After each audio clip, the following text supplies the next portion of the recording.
Everyone. Good morning.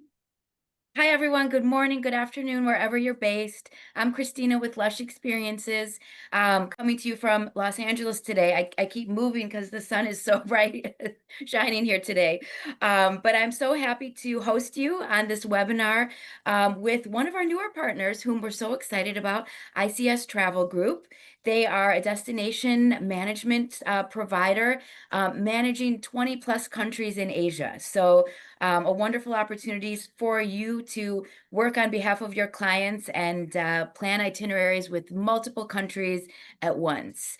I just had the pleasure actually of traveling with ICS through Singapore and Thailand with Paul, who I'm happy to introduce you to, the owner. We had a wonderful time, and it was such a great opportunity for me to see ICS in action, meet their guides, see their beautiful transfer vehicles, and just experience the wonderful things that they can put together on the ground for your clients. It really was impressive. And we did everything from private boating to elephant excursions. Plus. So I know in this webinar, Paul wants to dive a little bit deep into a few countries, including Thailand and Singapore. And then the hot spot that everyone can't seem to stop talking about nowadays, which is Japan. So with that said, I just want to mention, if you have any questions, please put them in the chat. I will moderate those and go through them at the end. But for now, I just want to hand it over to Paul to tell us all about ICS. Thank you Hi, so Paul. much for the Take warm it and away. nice and lovely introduction by lovely Christina. Thank you so much. I have the pleasure of introducing to you Asia. I love Asia. We love Asia since 1994. I'm going to share my screen and we can go right into it. It's going to be a fast-paced webinar, but don't worry about it because we can always send you the presentation. You always have time and a place to ask questions, either now or anytime after. I'm always available. You can always ask me. And we're delighted to answer questions because that's really the first step into some really nice relationship together. All right, let's go. We do 21 countries. They're all listed here. Some of them are more busy than others. Some of them will be coming up next year. There's a couple of countries that we have marked for really, really good, successful next 2026. For now, let's just go on to the ones, the stuff that is not that sexy, but it's really important when you book with us. We have a US-based sales support, including Lush, which we love. We have a US-based back office, which means we're charging credit cards in North America without a fee. We usually add commission 15% to every proposal. Commissions paid out of the US. We have a $5 million insurance. The most important thing, I think, for you, if you have requests for 2, 3, 4 countries, which most of our clients do, we give you one proposal, including commission. You can send it out as is. There's no need to copy and paste and go through different attachments. It's all in one. And you could send it directly to your clients. We don't have a minimum spend per day. You can book your own hotels if you want, because I know that some of you have relationships. We also don't have a booking minimum. It doesn't mean that you have to book with us 90, 120 days out. For multi-countries, we give you, as I said, one proposal. We work with most price points. It doesn't have to be ultra deluxe all the time. We can do other stuff as well. And we can help with converting a booking if it's requires being a phone call with clients and the agent. That'll be perfect. We're a member of Virtuoso Signature, Internova, USTOA, and a couple others. Here's the map of where we are. And as I said, we do everything. We do if you just want to do a short excursion or a transfer, great. The only thing we're staying away from a little bit is hotel only, just because we're not competitive with Booking.com and all the other ones. So if it's hotel only, not really. Everything else we can do, as long as there's a car involved, we do anything. Our number one destination for the last year, this year, next year, and probably in the next 20 years is going to be Japan. Japan is fabulous. It's a country where ancient traditions are fused with modern life. It's a mix of futuristic cities and fascinating country, all about fashion, gadgets, but also all about history. Japan is extremely busy, especially the area between Tokyo Kyoto, Hakone, where Fuji is, and Osaka. Extremely busy. One thing I can say right away, not the whole country is busy. There are a lot of places where you can go without seeing massive amounts of tourists. So ask us, let us know what you need, let us know what you want. Japan has everything to offer. It's a land rich of history, captivating beauty, and beautiful, harmonious blend of tradition and innovation. Honshu is the most populated island. The island is very, very well developed in terms of train systems, in terms of everything in between, the bustling cities, and also traditional cities like Kyoto, for example. The temperature varies. In summer, it gets really hot, which is July, August. June can be fine. But in August, you have temperatures around 90 degrees, so you got to be careful. However, if you go in July, August, you also have less of clients around you. So it's a really good place if you want to be less busy with other tourists around you. Winters, especially Tokyo and around, can be cold, freezing between December and February. Currency 141 Japan yen to US dollar. And Japanese is spoken in the country, and it's not always the case that people speak English. So keep that in mind. Have a translator with you, or Google Translate, or any other translator with you, and maybe learn a couple of phrases. One of the most well-known places is a capsule hotel. If clients want, we can book it.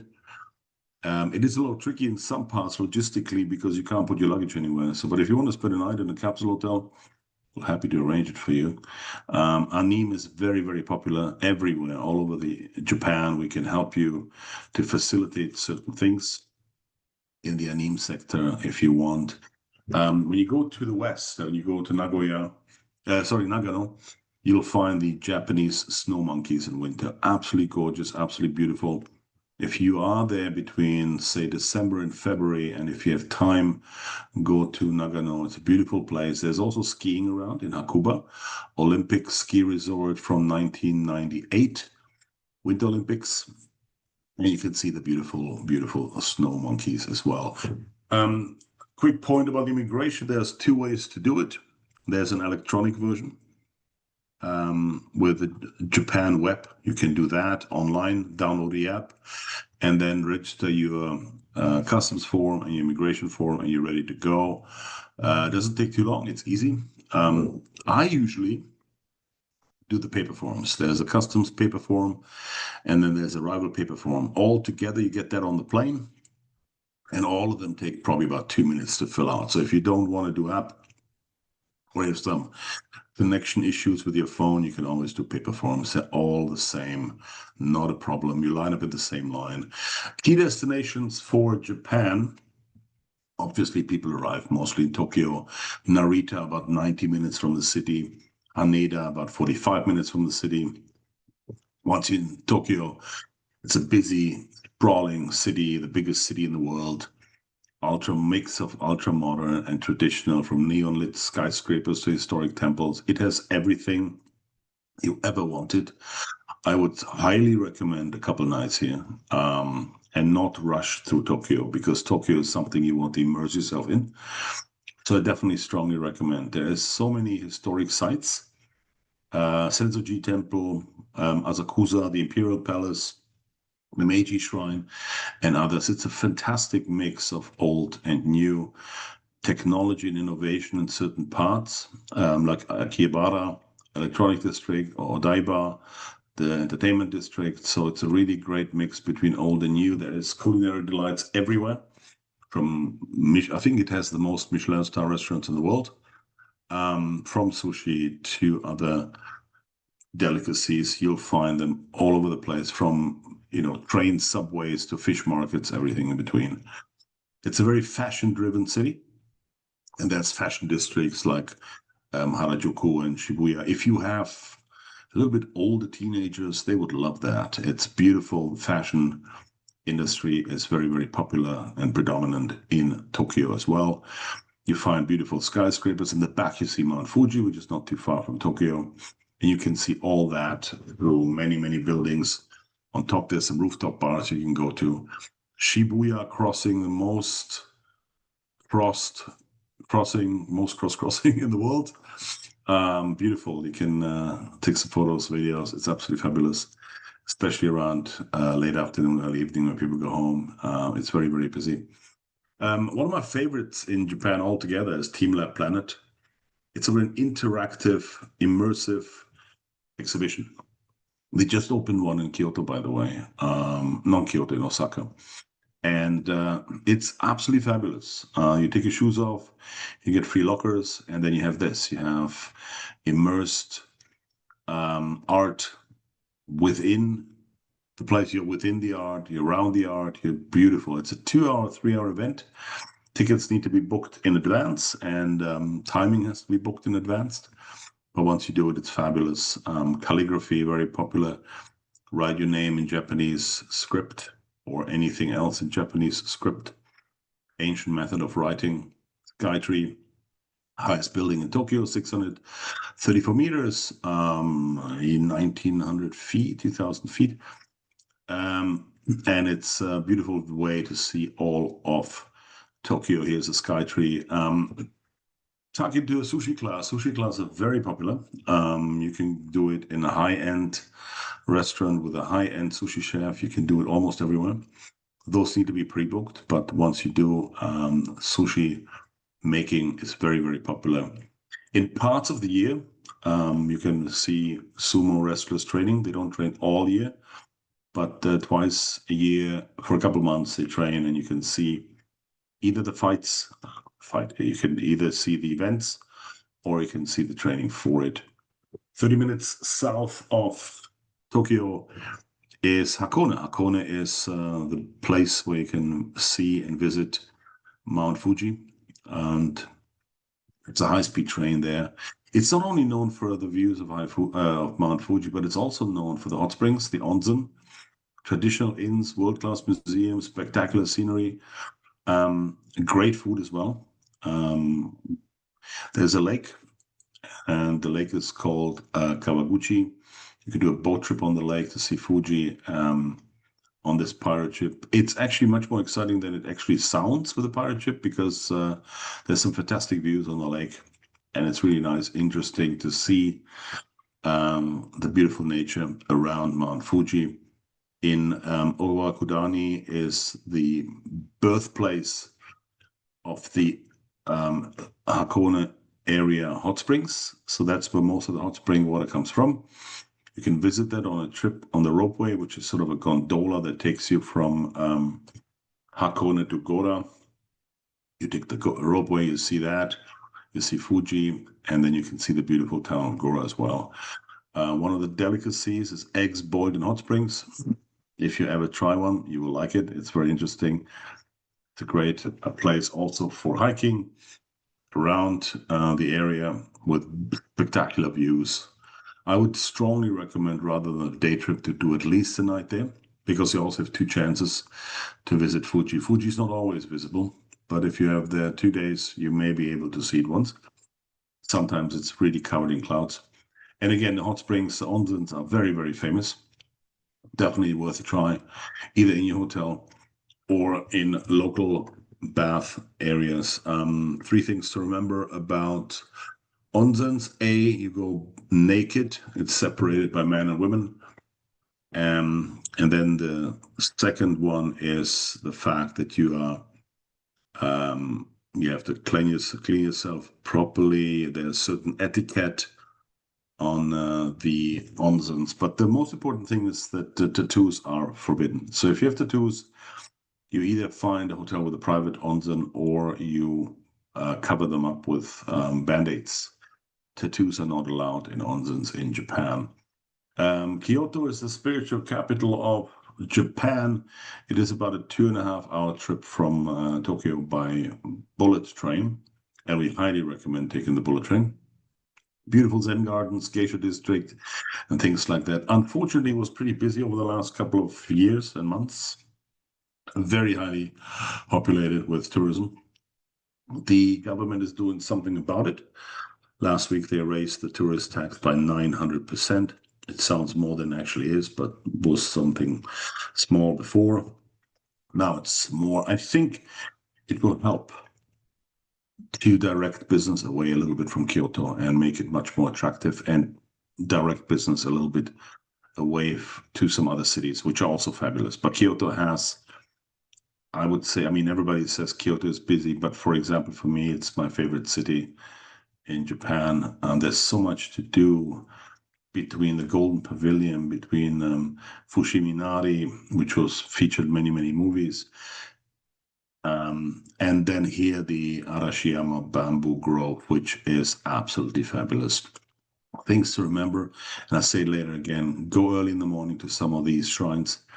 Go at 6 in the morning. They're open usually 24 hours. Go early in the morning. You avoid the crowds. Absolutely, highly recommended. Activities, you can do kimono dressing, which is very popular, especially for girls and families and mothers. One of the favorite things to do is the day trip to Nara. Nara has the Nara Park, where you find these beautiful deer who like to be fed and are politely thanking you for it, and they're impolitely not thanking you if you don't give them anything, which is super funny. So go to Nara, see the wonderful, wonderful pagoda, which is huge and absolutely fabulous, but also see those beautiful, beautiful deer. Day trip, about a half day from Kyoto by bullet train, not by bullet train, by regular train. Another activity you can do is a sake tasting. You wouldn't believe how many different types of sake there are. And once you go do the sake tasting, you will understand why sake is such a popular drink in Japan. You can do a traditional tea ceremony in Kyoto, extremely popular. Another day trip would be a half-day trip, mostly in the evening, would be Osaka, third biggest city in Japan. Here, the area by the canal is called Dotonbori, and there you have restaurants, bars, shopping, everything. So if you go to Osaka, you'll find beautiful places to eat and shop. It's also called Japan's Kitchen. So there's so much to do in terms of food, sushi, and otherwise. Highly recommended street food as well. The iconic Osaka Castle is the highlight of sightseeing in Osaka. It's absolutely spectacular. So combine that with food and with shopping, you have a perfect half day in Osaka. There's also Universal Studios if you have kids who like that, and a wonderful aquarium as well. Now let's go to something that is a little bit less populated, less busy. Takayama, charming town in Gifu Prefecture, very well known for its restored Edo period architecture, serene mountain scenery, and they have some really good beef as well. Takayama is beautiful. You can spend 1 or 2 nights there in a ryokan, which is a Japanese guest house, and explore the beauty of hidden, uncovered Japanese towns. Kanazawa is also extremely interesting. It's the birthplace of the samurai fighters, and it's called the second Kyoto in Japan. About a 4-hour train ride from Tokyo. I highly recommended to do Kanazawa if you want to explore a little bit of Japan that is not as busy. And I have had a friend there recently who said it was absolutely deserted. It was really nice to see. There's only locals there, so it was very little tourism, which is great. Nagano is in the mountains in the western Honju. Beautiful for its nature, as I said, snow monkeys, but also for skiing. The skiing is in Hakuba, which is about half an hour away, and that is Olympic skiing. It's fantastic. Hiroshima is the place where the first atomic bomb was dropped. It's a very spiritual place if you go there, but it has also other items, the great ports of great fish, great sushi. But the highlight is really the Peace Memorial Park Museum, where the first bomb dropped in 1945. It also has Miyajima Island, a short ferry ride, famous for its iconic floating Toro-G gate. Beautiful scenery, very picturesque, very Instagrammable. So Hiroshima, if you have time, 2 nights possibly, it's not that difficult to get to. Sapporo in the north, Hokkaido, very well known for skiing and beer. There's a snow festival. We can see ice sculptures because Sapporo gets really cold. But there's also beautiful, beautiful skiing in Niseki. And they have a beer museum as well. And you can do samurai sword making, which you can do in other parts as well, but they're very famous. In Sapporo, you can get a samurai sword. And they're also very, very popular with ramen tasting in Sapporo. Okinawa in the south is a beach destination. Flight from Tokyo or Osaka. Beautiful white sand beaches. So if you want to expand your Tokyo or Japan trip with beaches, Okinawa is the place to go. It's a beautiful beach paradise, crystal clear water. Some temples and pagodas and castles, but mostly it's about relaxation and beach after your trip to Japan. A couple of travel tips. Shinkansen experience, high-speed bullet train is a must. Do some public transportation in Tokyo as well. It's perfect. We can bring a guide with you, and then you don't have to worry about language. But public transport and Shinkansen are a must. Have some cash with you, even though most places accept credit cards. Some taxis don't, some areas, some shopping areas prefer cash. Have one of those, some of those with you. Watch for the etiquette. Familiarize yourself with Japanese custom, bowing, proper manners. Learn a couple of phrases in Japan. There is absolutely no tipping in Japan. Something to remember. Some people get offended if they offered money. Shoes are taken off indoors. There's very few trash cans. So what Japanese mostly do when they go out, they bring a little plastic bag put their trash in there, and then they come back to the hotel or their house or their home, and they dispose it. Very little in terms of. And this is a very practical thing. If you try to find a garbage can in Japan, good luck. Disneyland tickets are only available for purchase directly by the clients online, not anymore for us. When you arrive in Tokyo and depart from Osaka, it's great, but you don't have to do it. If you have round trip tickets, Tokyo, US, Tokyo, you can do that, and we'll bring you back to Tokyo in time for your flight back, even if you end up in Osaka. Timing, very important. Most important that the time late March to April is very popular, very busy with people who are looking at the cherry blossom, and they're very busy in Tokyo and Kyoto. There is cherry blossom in other parts. You can go to other parts, go to Kanazawa, go to Takayama, go to other places if you want to avoid crowds. But March, April will be busy. And then late April to early May is Golden Week, where the whole week is full of holidays and everybody travels. So these are two very busy periods. Late May, June, September, great. August, July, August, very good too, but hot. And then November, December, still a little bit busy. Consider alternative destination. It doesn't have to be Kyoto. It doesn't have to be Osaka. It can be other parts. We're happy to help you, to direct you to the right places. Go early morning, go late evening, book your accommodation in advance. And Suiza card, it's also on your iPhone. It's like a rechargeable card. You can pay everything with it, from Subway to 7-Eleven to everything. Good thing to have. A couple of photos, some of them are my own, some of them are from my company, but this is a little bit of a highlight of what you see in Japan. This is the team lab, and this is Hakone. Now, can I Again, interrupt you with a question? anything. Specific to Japan, and I love this question. Nathan out here has a question for a client is interested in visiting world famous skateboarding parks around Japan. Are you able to handle unique requests like this, vetting private and public parks for an itinerary like this? Absolutely. I mean, considering that I personally never skateboarded, but my team in Japan does it all the time. So yeah, we can definitely help you with that. I would still send me an email, and I'll direct you to the right place at the right time. But I know skateboarding is extremely popular in parts of Japan, especially in Tokyo. There's a lot of parks for that. So yeah, we can definitely help. Cool. I love that question. My son will want to know that info too.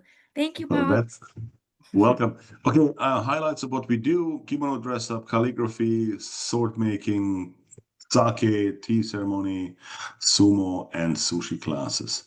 That was Japan, in a nutshell, so to speak. Thailand is still one of the most popular places to visit in Asia. Why? Because it's land of the smiles, beautiful culture, beautiful people, wonderful food, and very reasonably priced. Since May 1, there's a digital arrival card replacing the old one. So what you need to do is fill it out online, maximum 3 days out. Minimum you can do it upon arrival, but I was there twice recently and had a bit of a problem with the website, so I wouldn't go too late because then you get a little panicky. So try to do it 3 days before you arrive. Very simple, takes about 5 minutes to fill out. White Lotus effect. A lot of people ask for it. It's in Koh Samui. It's the Four Seasons, and if you want to do that, great. But make sure you add other stuff to it because a lot of things that were posted on White Lotus are usually not happening in Samui, they're happening in other parts. Key destinations outside of Bangkok, which is, in my opinion, the first place you should stop. In the north, Chiang Mai, Chiang Rai, wonderful cultural places, elephant nature camps. You have the old city of Ayutthaya and your beach areas, Koh Samui, Phuket. Thing to remember about the weather, if you are traveling in our summer to Thailand, you want to go to Koh Samui on the beach. And if you travel in our winter, you want to go to Phuket all around because that's where the weather is favorable. We do champagne cruises, Bangkok by train and by foot. We do a day in the life of a Thai person. And of course, we do humanely run elephant camps. There's no riding, there's no picture painting, there's no nonsense. We are in business in Thailand since 1994, and we love Thailand. Thailand has always been, for us, one of the most exciting places to sell because people always come back with a smile on their face. They're very happy. Here's a sort of a highlight tour of a general program what people do if they have a 10-day program, 10-night program.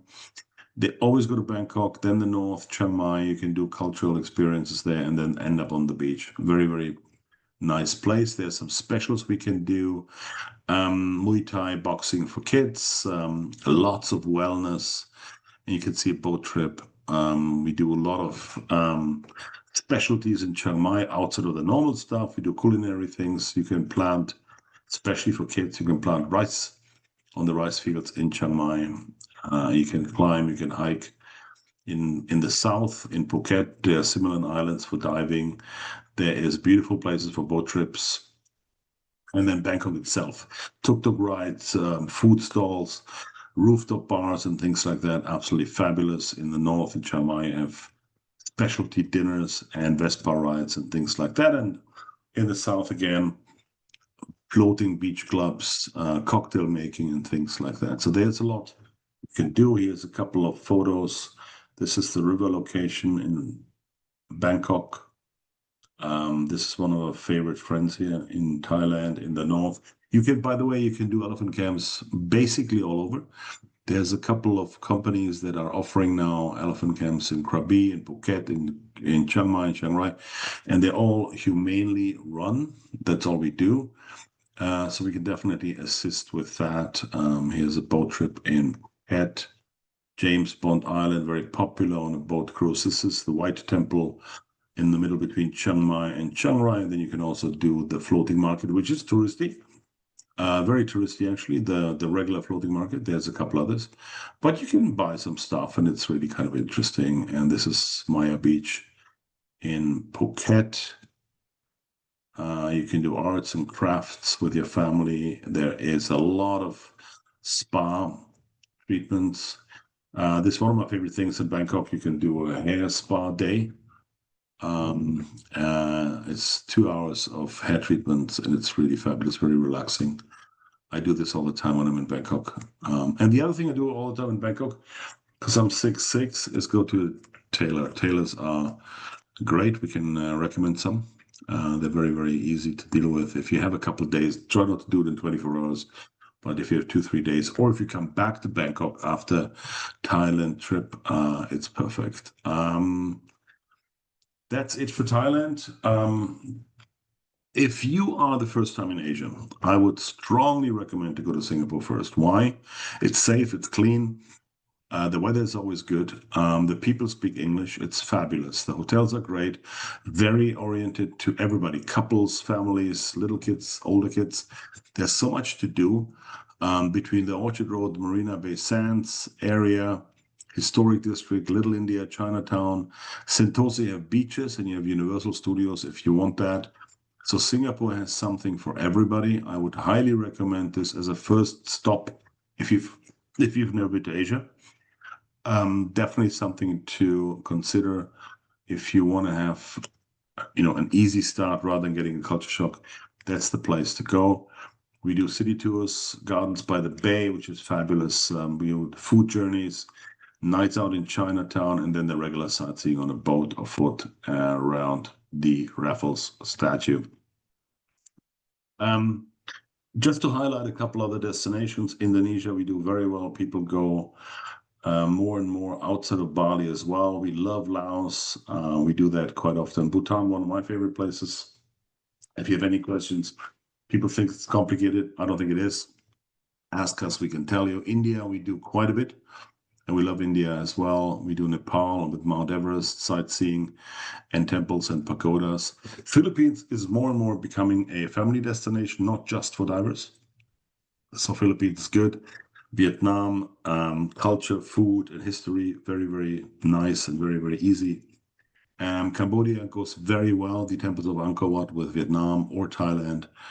We do quite a bit of Malaysia, either in Borneo with the orangutans or in the West with the beaches and with the cultural heritage of the cities like Malacca, Penang. Sri Lanka, perfect. In 1 week, you can see everything from culture, temples, animals, great food, wonderful beaches. Sri Lanka is perfect.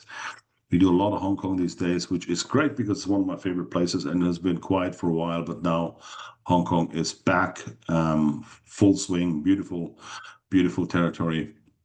We do Uzbekistan. If you have any questions on that, I just been there. I love Uzbekistan and the countries around it, which is Tajikistan, which is Kyrgyzstan, and things like that. Taiwan, I just been to Taiwan as well. Spent a week there. Taiwan is great, especially because you have a lot of West Coast flights from the US directly to Taipei, EVA or China Airlines or Starlux. So it's a great place. And then you can continue to China. China has something for everybody. It's beautiful, modern, and a lot of history, great food, and wonderful people. That's it. I put the contacts here as well. And feel free to ask questions now or later. We're going to send the presentation to Christina. Otherwise, let me know if if you want to know anything. Thank you. Thank you so much, Paul. I think it's safe to say everyone learned something new, myself included. That was so wonderful. I think you covered all the bases. I actually don't have any questions coming into the chat. I think you covered it. I know at first. Christina Oh, has no wait, hold on. I questions. spoke too soon. They're popping up. Oh, can we get a copy of the slide? Of course. Yes, Lots of yes. thank yous. I saw some Instagram posts while we were hosting, so thank you for that. For anyone that doesn't know Paul yet, I have to say he walks the walk, talks the talk. This man doesn't stop. He's constantly on the move and exploring the destinations on behalf of ICS and really is such an expert. I love getting to know you, Paul, and just hearing your stories and learning about these amazing destinations. I cannot wait to come back to Asia myself after my introductory trip with you a few weeks ago. Um, yeah, I'm just looking through the questions here. Apologies. People are asking if you have some sample itineraries you can share. Maybe in follow-up, we can include some of those. We do. We have tons of it, so it's good to know which destination, and then we can filter it out. I don't want to send people 500 samples, but if you give us a destination, then we can send you a couple samples for a destination. Perfect. I'm seeing shout outs for Japan and Thailand destinations. All right. That looks like that's our questions. Thank you. Oh wait, hold on. I'm so sorry. For Japan, this is a really good one, so let's quickly do it. For Japan, how can we help set budget expectations for clients, and what would you recommend as a minimum budget? Great questions because people get sticker shocks. 800 to 1,000 US dollar per person per day for a couple, including everything, including sightseeing. And some people think that the hotels are most expensive, and they're not. The more expensive part is the transportation and the guiding.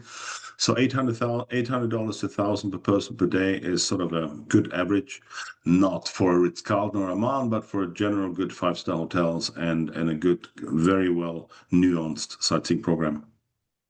Fabulous. Thank you, Paul. Thank you so much, Thank you. everyone, for joining us. We'll send you the slides, share some itineraries, and hopefully start working with you soon. Everyone Thanks. enjoy the day. Goodbye.